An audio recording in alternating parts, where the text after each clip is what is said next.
जय श्री राधे कृष्ण। आप सभी का हमारे YouTube चैनल पे बहुत बहुत स्वागत है।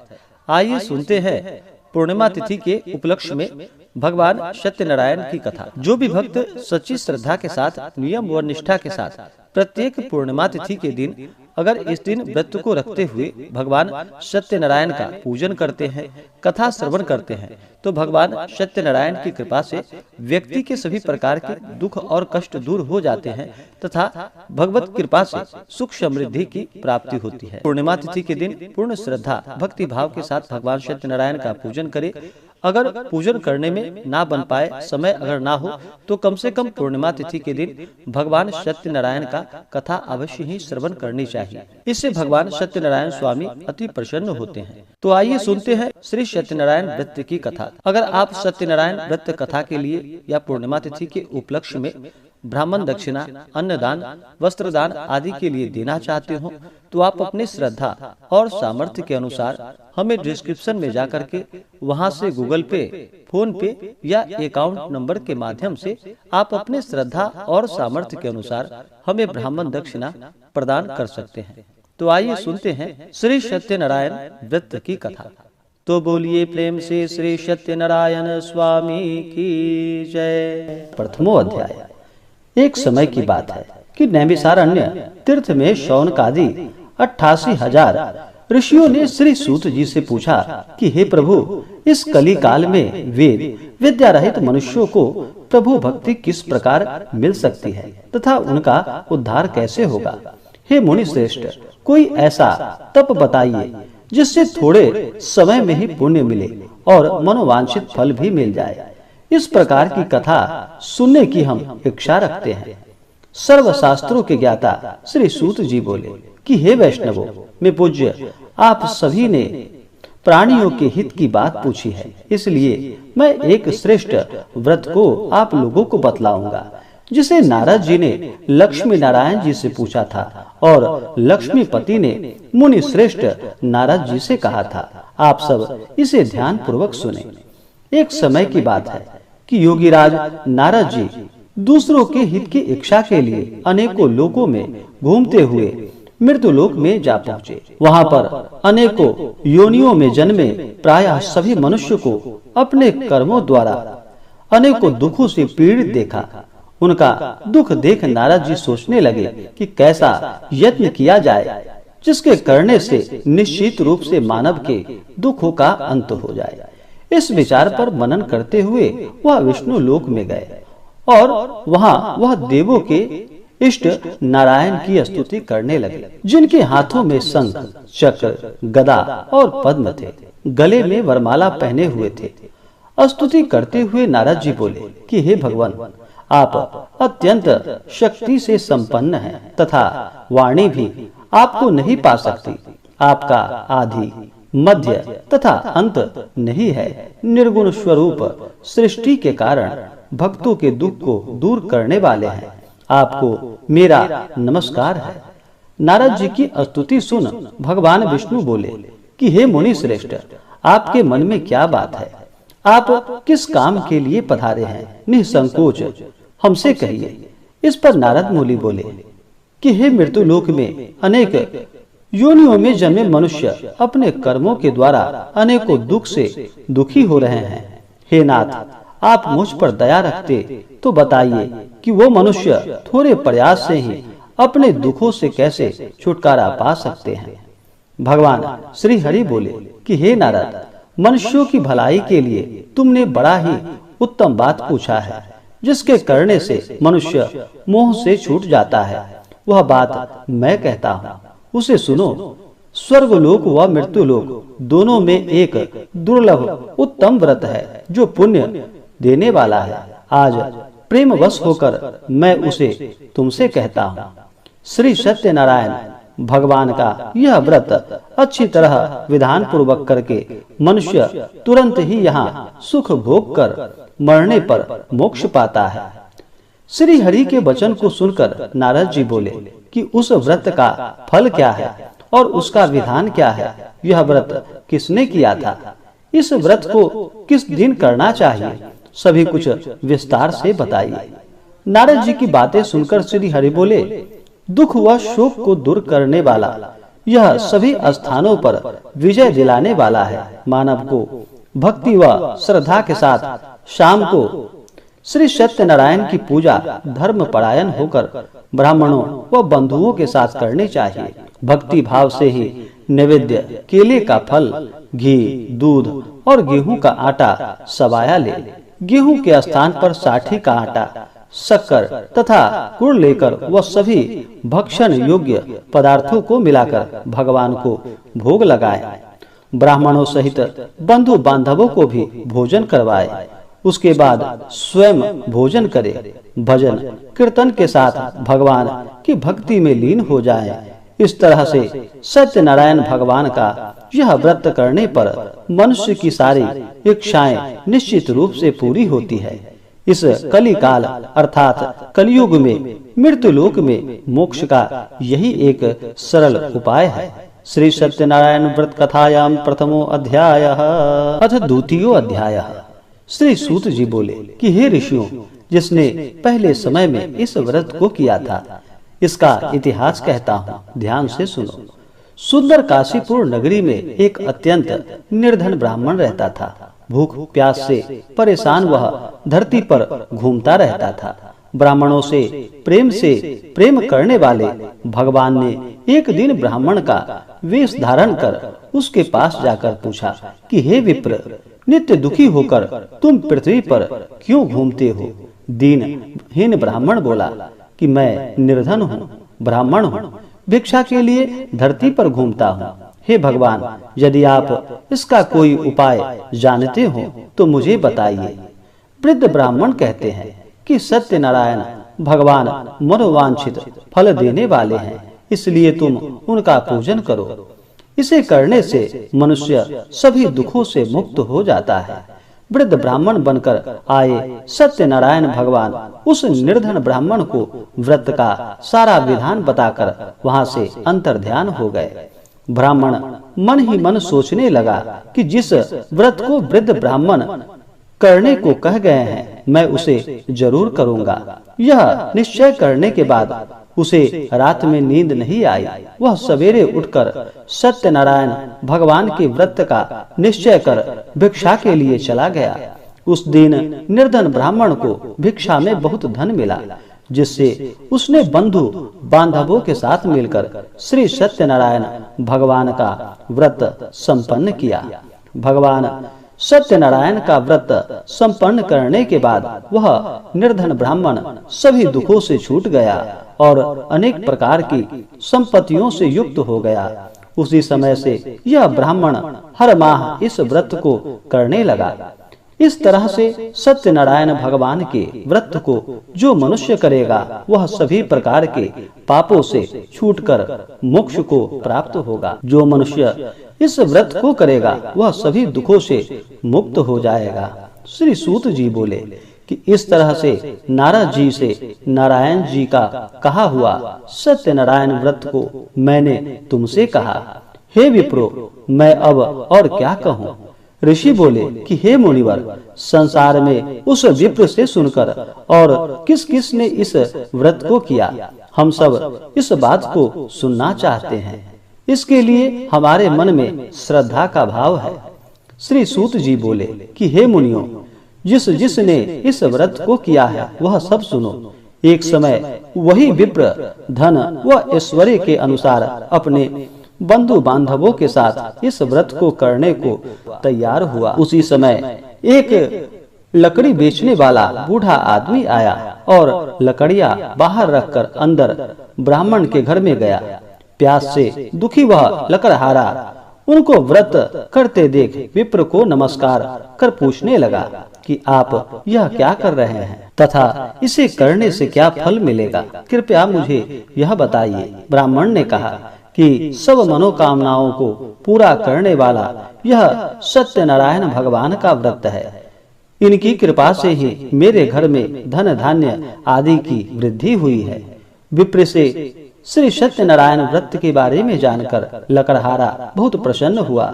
चरणामृत लेकर वह प्रसाद खाने के बाद वह अपने घर गया। लकड़हारे ने अपने मन में संकल्प किया कि आज लकड़ी बेचने से जो धन मिलेगा उसी से श्री सत्यनारायण भगवान का उत्तम व्रत करूंगा। मन में इस विचार को ले बूढ़ा आदमी सिर पर लकड़ियां रख उस नगर में बेचने गया जहां धनी लोग ज्यादा रहते थे।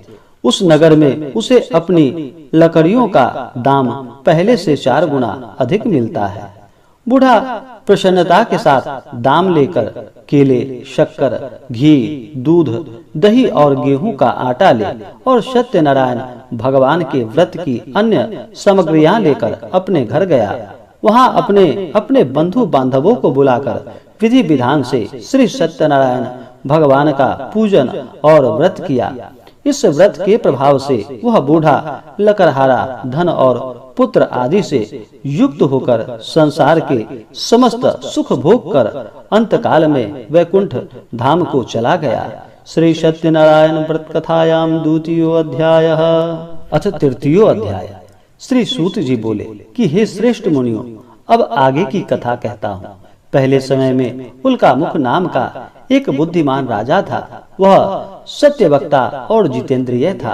प्रतिदिन देव स्थानों पर जाता और निर्धनों को धन देकर उनके कष्ट दूर करता था। उसकी पत्नी कमल के समान मुख वाली तथा सती साध्वी थी। भद्रशिला नदी के तट पर उन दोनों ने श्री सत्यनारायण भगवान का व्रत किया। उसी समय साधु नाम का एक वैश्य आया। उसके पास व्यापार करने के लिए बहुत सा धन भी था। राजा को वह व्रत करते देखकर वह विनय के साथ पूछने लगा कि हे राजन, भक्ति भाव से पूर्ण होकर आप यह क्या कर रहे हैं? मैं सुनने की इच्छा रखता हूँ, आप मुझे बताइए। राजा बोला कि हे साधु, अपने बंधु बांधवों के साथ पुत्रादि की प्राप्ति के लिए एक महाशक्तिमान श्री सत्यनारायण भगवान का व्रत व पूजन कर रहा हूँ। राजा के वचन सुन साधु आदर से बोले कि हे राजा, मुझे इस व्रत का सारा विधान कहिए। आपके कथानुसार मैं भी इस व्रत को करूँगा। मेरी भी संतान नहीं है और इस व्रत को करने से निश्चित रूप से मुझे संतान की प्राप्ति होगी। राजा से व्रत का सारा विधान सुन व्यापार से प्रवृत्त हो वह अपने घर गया। साधु वैश्य ने अपनी पत्नी को संतान देने वाले इस व्रत का वर्णन कह सुनाया और कहा कि जब मेरी संतान होगी तब मैं इस व्रत को करूंगा। साधु ने इस तरह के वचन अपनी पत्नी लीलावती से कहे। एक दिन लीलावती पति के साथ आनंदित हो सांसारिक धर्म में प्रवृत्त होकर श्री सत्यनारायण भगवान की कृपा से गर्भवती हो गई। 10वें महीने में उसके गर्भ से एक सुंदर कन्या ने जन्म लिया। दिनों दिन वह ऐसे बढ़ने लगी जैसे कि शुक्ल पक्ष का चंद्रमा बढ़ता है। माता पिता ने अपनी कन्या का नाम कलावती रखा। एक दिन लीलावती ने मीठे शब्दों में अपने पति को याद दिलाया कि आपने सत्यनारायण भगवान के जिस व्रत को करने का संकल्प लिया था उसे करने का समय आ गया। आप इस व्रत को करिए। साधु बोला कि हे प्रिय, इस व्रत को मैं उसके विवाह पर करूंगा। इस प्रकार अपनी पत्नी को आश्वासन देकर वह नगर को चला गया। कलावती पिता के घर में रहकर वृद्धि को प्राप्त हो गई। साधु ने एक बार नगर में अपनी कन्या को सखियों के साथ देखा तो तुरंत ही दूत को बुलाकर और कहा कि मेरी कन्या के योग्य वर देख कर आओ। साधु की बात सुनकर दूत कंचन नगर में पहुंचा और वहां देखभाल कर लड़की के सुयोग्य वणिक पुत्र को लेकर आया। सुयोग्य लड़के को देख साधु ने बंधु बांधवों को बुलाकर अपनी पुत्री का विवाह करा दिया। लेकिन दुर्भाग्य की बात ये कि साधु ने अभी भी श्री सत्यनारायण भगवान का व्रत नहीं किया। इस पर श्री भगवान क्रोधित हो गए और श्राप दे दिया कि साधु को अत्यधिक दुख मिले। अपने कार्य में कुशल साधु बनिया जमाई को लेकर समुद्र के पास स्थित होकर रत्नासारपुर नगर में गया। वहां जाकर दामाद ससुर दोनों मिलकर चंद्रकेतु राजा के नगर में व्यापार करने लगे। एक दिन भगवान सत्यनारायण की माया से एक चोर राजा का धन चुरा कर भाग गया। उसने राजा के सिपाहियों को अपना पीछा करते देख चुराया हुआ धन वहां रख दिया जहां साधु अपने जमाई के साथ ठहरा हुआ था। राजा के सिपाहियों ने साधु वैश्य के पास का धन पड़ा देखा तो वह ससुर जमाई दोनों को बांधकर प्रसन्नता से राजा के पास ले गया और कहा कि उन दोनों चोरों को हम पकड़ कर लाए हैं, आप आगे की कार्रवाई कीजिए। राजा की आज्ञा से उन दोनों को कठिन कारावास में डाल दिया गया और उनका सारा धन भी उसने छीन लिया। श्री सत्यनारायण भगवान के श्राप से साधु की पत्नी भी बहुत दुखी हुई। घर में जो धन रखा था उसे चोर चुरा कर ले गए। शारीरिक तथा मानसिक पीड़ा व भूख प्यास से अति दुखी हो अन्न की चिंता में कलावती ब्राह्मण के घर गई। वहां उसने श्री सत्यनारायण भगवान का व्रत होते देखा, फिर कथा भी सुनी। वह प्रसाद ग्रहण कर वह रात को घर वापिस आई। माता ने कलावती से पूछा कि हे पुत्री, अब तक तुम कहाँ थी, तेरे मन में क्या? कलावती ने अपनी माता से कहा कि हे माता, मैंने एक ब्राह्मण के घर में श्री सत्यनारायण भगवान का व्रत देखा है। कन्या के वचन सुन लीलावती भगवान के पूजन की तैयारी करने लगी। लीलावती ने परिवार व बंधुओं सहित सत्यनारायण भगवान का पूजन किया और उनसे वर मांगा कि मेरे पति तथा जमाई शीघ्र घर वापस आ जाएं। साथ ही यह भी प्रार्थना की कि हम सब का अपराध क्षमा करे। श्री सत्यनारायण भगवान इस व्रत से संतुष्ट हो गए और राजा चंद्रकेतु को स्वप्न में दर्शन देकर कहा कि हे राजन, तुम उन दोनों वैश्यों को छोड़ दो और तुमने उनका जो धन ले लिया है उसे भी वापस कर दो। अगर ऐसा नहीं किया तो मैं तुम्हारा धन, राज्य व संतान सभी को नष्ट कर दूंगा। राजा को यह सब कहकर वह अंतर्ध्यान हो गए। प्रातः काल सभा में राजा ने अपना सपना सुनाया, फिर बोला कि बनिक पुत्रों को कैद से मुक्त कर सभा में ले आओ। दोनों ने आते ही राजा को प्रणाम किया। राजा मीठी वाणी में बोला कि हे महानुभावों, भाग्यवश ऐसा कठिन दुख तुम्हें प्राप्त हुआ है, लेकिन अब तुम्हें कोई भय नहीं है। ऐसा कहकर राजा ने उन दोनों को नए वस्त्राभूषण भी पहनाए और जितना धन लिया था उससे 2 गुना धन उसे वापस कर दिया। दोनों वैश्य अपने घर को चल दिए। श्री सत्यनारायण व्रत कथायाम तृतीयो अध्याय अथ चतुर्थो अध्याय। श्री सूत जी बोले, वैश्य ने मंगलाचार कर अपनी यात्रा आरंभ की और अपने नगर की ओर चल दिए। उनके थोड़ी दूर जाने पर एक दंडी वेशधारी श्री सत्यनारायण ने उनसे पूछा कि हे साधु, तेरी नाव में क्या है? अभिमानी वणिक हंसता हुआ बोला कि हे दंडी, आप क्यों पूछते हो? क्या धन लेने की इच्छा है? मेरी नाव में तो बेल व पत्ते भरे हुए। वैश्य के कठोर वचन को सुनकर भगवान बोले, तुम्हारा वचन सत्य हो। दंडी ऐसा वचन कहकर वहां से दूर चले गए। कुछ दूर जाकर समुद्र के किनारे बैठ गए। दंडी के जाने के बाद साधु वैश्य ने नित्य क्रिया के पश्चात नाव को ऊंची उठते देखकर अचंभा माना और नाव में बेल पत्ते आदि देखकर वह मूर्छित हो जमीन पर गिर पड़ा। मूर्छा खुलने पर वह अत्यंत शोक में डूब गया तथा उसका दामाद बोला कि आप शोक न मनाएं, यह दंडी का श्राप है, इसलिए हमें उनकी शरण में जाना चाहिए, तभी हमारी मनोकामना पूरी होगी। दामाद की बात सुनकर वह दंडी के पास पहुंचा और अत्यंत भक्ति भाव से नमस्कार कर बोला कि मैंने आपसे जो असत्य वचन कहे थे उसके लिए मुझे क्षमा कर दे। ऐसा कहकर महान शोकातुर होकर रोने लगा। तब दंडी भगवान बोले कि हे वणिक पुत्र, मेरी आज्ञा से बार बार तुम्हें दुख प्राप्त हुआ है, तू मेरी पूजा से विमुख हुआ है। साधु बोला कि हे भगवान, आपकी माया से ब्रह्मा आदि देवता भी आपके रूप को नहीं जानते, तब मैं अज्ञानी कैसे जान सकता हूँ? आप प्रसन्न होइए, अब मैं सामर्थ्य के अनुसार आपकी पूजा करूँगा, मेरी रक्षा करो और पहले के समान नौका में धन भर दो। साधु वैश्य के भक्ति पूर्ण वचन को सुनकर भगवान प्रसन्न हो गए और उसकी इच्छानुसार वरदान देकर वहां से अंतर्ध्यान हो गए। ससुर जमाई जब नाव पर आए, धन से भरी हुई देखकर फिर अपने अन्य साथियों के साथ सत्यनारायण भगवान का पूजन कर अपने नगर को चल दिए। जब नगर के नजदीक पहुँचे तो दूत को घर पर खबर करने के लिए भेज दिया। दूत साधु की पत्नी को प्रणाम कर कहता है कि मालिक अपने दामाद सहित नगर के निकट आ गए हैं।